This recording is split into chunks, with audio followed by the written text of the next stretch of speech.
I had never seen my father wield a weapon before.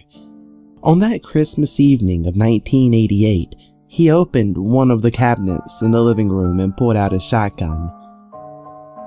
He gave me a long, hard look. "I'm sorry, Amy." He then stepped out into the backyard to put Snuffles down. My parents had trouble bearing children. They tried every method out there, but failed in every single one of them. I was their jackpot. A 1 in a million chance, and yet, 9 months later, I was delivered into my mother's arms. Amy Melinda Ramsey. My parents took so many pictures of me. In most of them, they looked as if they were about to burst with joy, enthralled by their healthy little girl. I think it was as soon as I began to speak that I questioned the singularity of my existence. "Can I have a little brother?" I pestered my mother as I played on the hardwood floor. "We'll see," my mother would always reply. I never addressed any questions to father though. To my younger self, he was a rather daunting and intimidating figure in our home. He was one of those quiet working men, the steady ant, the always on-time employee. It was a Monday, if I can recall correctly, that the kid next door brought home a pug puppy for our play date. It only took me about 2 seconds before I instantly fell in love with its bulging brown eyes, cartoonish smile, and adorable face wrinkles. I wanted him to stay forever, but he eventually had to leave. It was funny how a child's mind works. At that point, I completely forgot about my longing for a brother or sister. Such thoughts had been replaced with an army of tiny pug puppies, marching and waving around their pigtails and stocky bodies. A few days before Christmas, we all sat at the table for dinner. My mother took a sip of her soup and smiled at me. "Have you made your letter to Santa?" she asked. No." "Well, how do you expect him to know what you want then?" "I want a puppy, a pug puppy. I already have a name for him, Snuffles."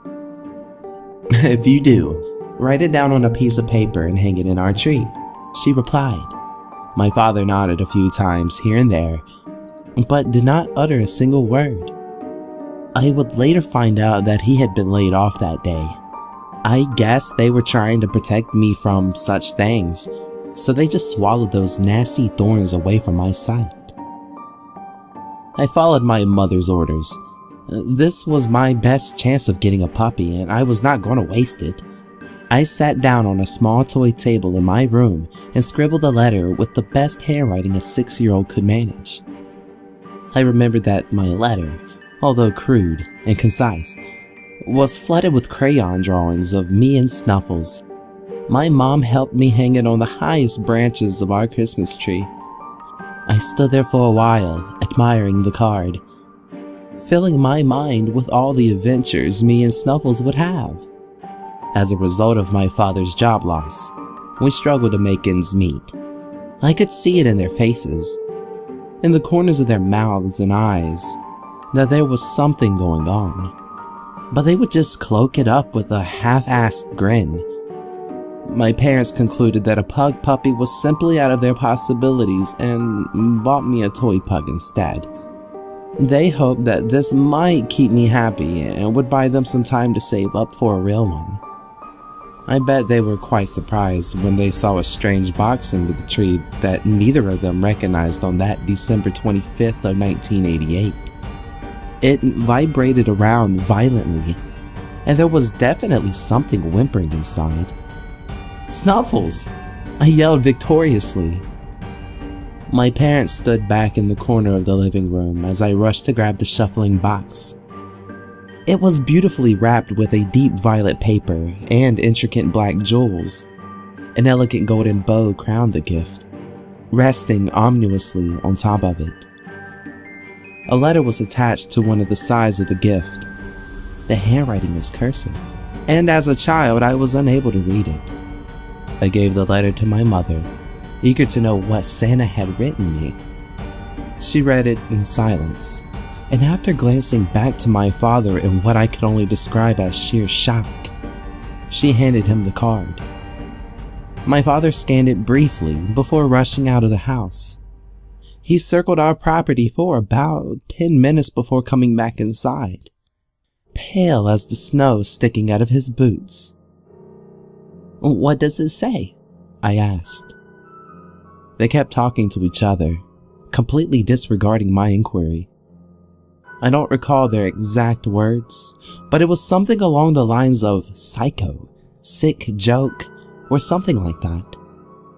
I started to get scared, but I could not understand why, since I assumed Snuffles, my pug puppy, was inside the box just as I had asked for. "Hey!" I yelped as my dad snatched the gift away from me. "Let me take a look inside, sweetie. The letter says he might be sick." My father lied. He took the box and locked himself in his study. After a couple of minutes, he called for my mother, and they both disappeared behind the study's oak door. When they finally came back, they both bore that heavy look in their eyes. It was that painful gaze of another thorn snug tightly into their hearts. It wasn't until 10 years later, after I had almost forgotten all about the incident, that I stumbled upon the letter again. My father had gotten out of his rut and scored a high-paying job in Dallas. I was helping unpack the things in his study when the letter, as if guided by an invisible force, landed on the floor when I went to pick up some papers in one of the drawers. "Hey, was this the letter Snuffles came with?" I asked. "What? Where did you find that?"